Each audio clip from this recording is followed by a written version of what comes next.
ओम गणेशाय नमः। मेरे चैनल पर विस्तृत रूप से ग्रहों की गोचरीय स्थिति पर वीडियोस आते ही रहती हैं।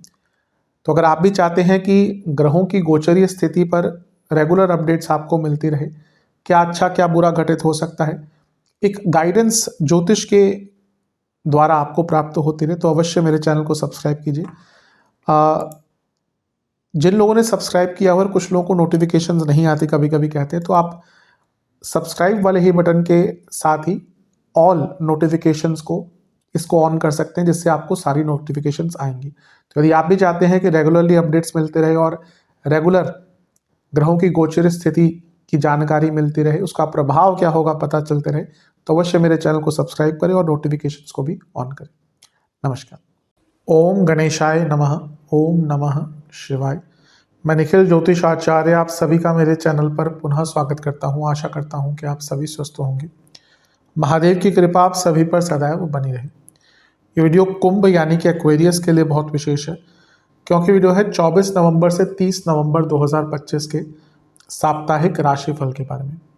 कैसा रहेगा आने वाला सप्ताह कुंभ के लिए। जो मेरा साप्ताहिक राशिफल होता है वो प्रमुखतः चंद्रमा और उनकी गति पर आधारित होता है। चंद्रमा एक बहुत विशेष ग्रह है। चंद्रमा की विशेषताएं बहुत है, लेकिन जब हम साप्ताहिक राशिफल के संदर्भ में और संबंध में बात करते हैं, तो पहला तो उनकी तेज गति, फिर उनका मन का कारक होना और फिर उनकी क्वालिटी की वजह से भी भाव राशि ग्रह आदि के साथ संबंध संपर्क साधते हैं, उनको बहुत एक्टिवेट कर देते हैं। इन सभी कारणों से चंद्रमा का जो गोचर होता है वो बहुत विशेष होता है। चंद्रमा के गोचर के कारण हमारे मन मस्तिष्क स्वभाव विचार सोचने के तरीके दृष्टिकोण हर चीज पर डायरेक्ट इम्पैक्ट पड़ता है। इसलिए साप्ताहिक राशिफल द्वारा उनके गोचर को समझना महत्वपूर्ण हो जाता है। इस अंधकारमय जीवन में ज्योतिष एक मात्र विद्या है जो हमें सहारा देती है, रास्ता दिखाकर। भले ही ये राशिफल एक बहुत सामान्य आधार पर दिए जाए, लेकिन एक जनरल गाइडेंस के लिए, जनरल डूज एंड डॉट्स के लिए बहुत उपयोगी होते हैं। यदि आपकी लग्न राशि या चंद्र राशि कुंभ है, एक्वेरियस है, दोनों ही गाइडेंस के लिए इस राशिफल को देख सकते हैं। जहां से सूट और रिलेट ज़्यादा करता है वहां से देखिए। व्यक्तिगत तौर पर मेरा मानना है लग्न से देखेंगे तो अच्छा, इनकेस नहीं पता है तो चंद्र राशि से इसको देख सकते हैं। शुरू करते हैं। चंद्रमा आपके 12वें घर यानी कि मकर में आ जाएंगे। ये होगा 25 नवंबर को सुबह के 5 बजे और 27 नवंबर दिन के 3 बजे तक यहीं पर रहेंगे चंद्रमा। चंद्रमा का 12वें घर में आना बहुत अच्छा नहीं माना जाता। अच्छा, 24 तारीख को वो ऑलरेडी आपके 11वें घर में होंगे, तो उसकी विवेचना हम कर चुके हैं, तो वो ज़्यादा नहीं दोबारा हम टच करेंगे। इससे 2 दिन पहले बुध पतित होकर आपके 9वें भाव में आ चुके होंगे। कोई बहुत ज़्यादा इम्पैक्ट नहीं है, लेकिन फिर भी मैंने अंकित कर दिया। तो चंद्रमा 12वें घर के बहुत ज़्यादा अच्छा रिजल्ट नहीं देते। अच्छी चीज़ है कि विपरीत राजयोग बना हुआ है, यानी कि कोई विदेश का काम, सरकारी कार्य, एडमिनिस्ट्रेटिव कार्य आपका पूर्ण हो सकता है। गुरु की दृष्टि है, जो आपके लाभेश हैं, धनेश हैं, पैसे का काम रुका हुआ था, पेमेंट अटकी हुई थी, करियर बिजनेस में कुछ ग्रोथ रुक गई थी, वो चीज़ें पूर्ण हो सकती हैं। लेकिन चंद्रमा 12वें घर में और एक वक्री ग्रह की उन पर दृष्टि है, यानी कि अतीत की बातें बहुत याद आएंगी, पुरानी बातें बहुत याद आएंगी और उसके कारण मन बहुत विचलित रहेगा, परेशान रहेगा, इनसिक्योरिटीज़ बहुत ज़्यादा दिख रही है और यही चलकर आपको आगे तंग करेंगे। तो इनसिक्योरिटी पर कंट्रोल कीजिएगा।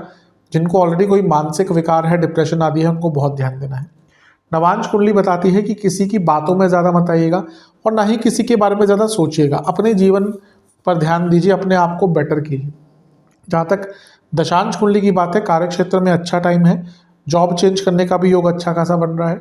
बिजनेस के हिसाब से एक ही प्रॉब्लम है, एक ही दिक्कत है कि आप बहुत ओवर थिंकिंग कर रहे हैं और इम्प्लीमेंटेशन बिल्कुल नहीं कर पा रहे। ये थोड़ा सा प्रॉब्लम आपको देगी चीज़। लव लाइफ, पुरानी बातों पर बहुत झगड़े होंगे, अवॉइड कीजिएगा। वैवाहिक जीवन की जहाँ तक बात है, सेम चीज़, पुरानी बातों पर इतना तह तक चले जाएंगे ना कि तब ये हुआ था, तब वो हुआ था, और उसके कारण परेशानी होगी। जहाँ तक स्टूडेंट्स की बात है, आगे बढ़ने का टाइम है, प्लानिंग कीजिए और एग्जीक्यूट कीजिए। सेहत के हिसाब से आपको इन्फेक्शंस की प्रॉब्लम, स्लीप डिसऑर्डर, पैरों के रोग तंग करेंगे। सर्वाष्टक में आपका 7वां भाव अत्यंत बली है। ये बता रहा है कि बिजनेस में आपको बहुत केयरफुल होकर डिसीजंस लेने हैं। 27 नवंबर दिन के 3 बजे के आसपास चंद्रमा राशि बदलकर आपके लग्न भाव यानी कि कुंभ में ही आकर बैठ जाएंगे और 29 नवंबर रात के 9 बजे तक चंद्रमा यहीं पर रहेंगे। इससे एक दिन पहले शुक्र का गोचर हो चुका होगा और वो आपके 10वें भाव में आकर बैठ जाएंगे, यानी कि वृश्चिक में। चंद्रमा का लग्न भाव में आना एक प्रकार से ठीक माना जाता है, बुरा नहीं उसको माना जाता। लेकिन यहाँ पे प्रॉब्लम क्या है कि ग्रहण दोष लग रहा है और चंद्रमा छठे घर के स्वामी भी है। पहले अच्छे एस्पेक्ट्स की बात कर लेते हैं। कोई लीगल काम अटक रहा था, कोई कार्य गतिहीन हो गया था कि आपको गति ही नहीं मिल रही थी उस कार्य में, वो कार्य बनेंगे। मंगल का प्रभाव भी है, राहु भी लग्न में है। विदेश से लाभ हो, करियर में आगे बढ़ना हो, गति प्रदान करनी हो, यात्राएं हो, सारी चीज़ों के लिए बहुत अच्छा है। लेकिन राहु चंद्रमा है, ठीक है, और शकट योग भी बना हुआ है, ग्रहण दोष है, राहु केतु एक्सेस है, तो काम अटकेंगे। मतलब कि एक जो महत्वपूर्ण कोई आपका काम होगा ना, वो अचानक से अटक जाएगा और उसके कारण फ्रस्ट्रेशन बहुत रहेगी। और राहु साथ में है चंद्रमा के और मंगल का प्रभाव है, यानी कि एग्रेशन, वेरी क्विक एग्रेशन, एकदम सडनली गुस्सा आना। और उसके कारण ये वो टाइम होता है जब व्यक्ति अपने गुस्से से अपने काम, अपने संबंध, अपनी सेहत, हर चीज़ बिगाड़ सकता है। तो जितना हो सके, देखिए कोई महत्वपूर्ण कार्य अटकने की संभावना यहाँ पे बहुत ज़्यादा है, तो पेशेंस रखिए, समयबद्ध तरीके से काम को कीजिए और एग्रेशन से बचिएगा। कभी मन में आ भी रहा हो ना गुस्सा, थोड़ा शांत हो जाएगा, क्योंकि यहाँ पे किया गया गुस्सा बहुत नेगेटिव इम्पैक्ट देगा। नवांश कुंडली बताती है कि फ्यूचर को लेकर बहुत ज़्यादा चिंतित ना रहें। दशांश कुंडली कार्य क्षेत्र में बहुत ज़्यादा ओवर थिंकिंग दिख रही है, जिसके कारण प्रॉब्लम होगी। बिजनेस में फिर भी अच्छा है, कुछ काम अचानक से बन सकते हैं, पैसा आ सकता है। लव लाइफ ज़्यादा बात मत कीजिएगा, थोड़ा कम बातचीत कीजिएगा। वैवाहिक जीवन कोई बहुत बड़ा डिसीजन बिना पार्टनर से पूछे ना लीजिएगा। स्टूडेंट्स की जहाँ तक बात है, एक ग्रेटिट्यूड की भावना नहीं दिख रही। आप बहुत चीज़ों को, आपको लग रहा है कि मेरे पास कुछ भी नहीं है, बल्कि ऐसे कई बच्चे होंगे जिनके पास आपसे बहुत कम है। ये कृतज्ञता की भावना, थोड़ी ग्रेटिट्यूड की भावना अपने अंदर ले आए। आपके पास जो गिवन रिसोर्सेज हैं उन्हीं को उपयोग करें, उनसे लाभ उठाएं। सेहत की जहाँ तक बात है, गले के रोग, स्लीप डिसऑर्डर, कफ रोग तंग करेंगे। सर्वाष्टक में आपका अष्टम भाव बली है, अचानक से धन आ सकता है, लेकिन मन बहुत अशांत रहेगा। 29 नवंबर रात के 9 बजे चंद्रमा आ जाएंगे आपके धन स्थान में, यानी कि मीन में, और सप्ताह के अंत तक यहीं पर रहेंगे। चंद्रमा का धन स्थान में आना एक प्रकार से काफ़ी ज़्यादा अच्छा माना जाता है। यहाँ पे शनि देव के साथ हैं, तो अच्छी चीज़ ये है कि शनि 28 तारीख को ही मार्गी हुए होंगे, तो आपके अर्थ त्रिकोण के स्वामी अर्थ त्रिकोण में बैठ गए, और वो भी मार्गी शनि के साथ, जो लग्नेश भी हैं। ये बता रहा है कि अटका हुआ पैसा, विदेश का पैसा या विदेश का काम, और करियर में कुछ चीज़ आपको बहुत तंग कर रही थी, करियर में प्रॉब्लम्स आ रही थी, आप चीज़ों को सॉल्व नहीं कर पा रहे थे, वो प्रॉब्लम्स आपकी दूर होंगी। फंसा हुआ पैसा, रुका हुआ पैसा आने के कारक बहुत अच्छे बन जाते हैं। और वक्री गुरु की दृष्टि, यानी कि कोई पुराना अटका हुआ काम किसी अलग प्रकार से आप कर सकते हैं, ये बहुत अच्छा है। लेकिन शनि है, तो चंद्रमा शनि विषदोष बनता ही है, उसको हम नकार नहीं सकते। और एक वक्री ग्रह का प्रभाव भी है, यानी कि आपको अपनी वाणी को लेकर बहुत नियंत्रित रहना है, इन्वेस्टमेंट को लेकर बहुत नियंत्रित रहना है। कोई फालतू पैसा किसी को उधार नहीं देना, ना ही कहीं पे फालतू पैसा कहीं पे लगाना है।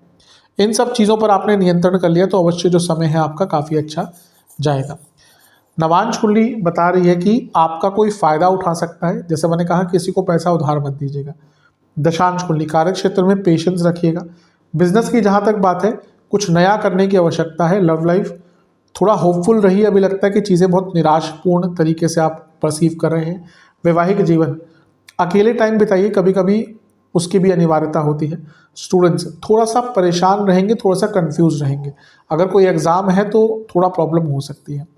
जहाँ तक सेहत की बात है, नसों की प्रॉब्लम, आंखों की प्रॉब्लम और वीकनेस। सर्वाष्टक में आपका चौथा भाव अत्यंत बली है, जो अपने आप में अंकित कर रहा है कि इमोशनल लेवल पर थोड़ा सा प्रॉब्लम हो सकती है। पर्सनल लाइफ में काफ़ी ध्यान दें। उपाय के स्वरूप में हनुमान जी की एक बार आरती कर कर शनि चालीसा का पाठ कीजिएगा। आशा करता हूँ वीडियो काम आएगी। चैनल में नहीं सब्सक्राइब कीजिए, वीडियो को लाइक कीजिए। मिलता हूँ अगली वीडियो में, तब तक के लिए ओम नमः शिवाय।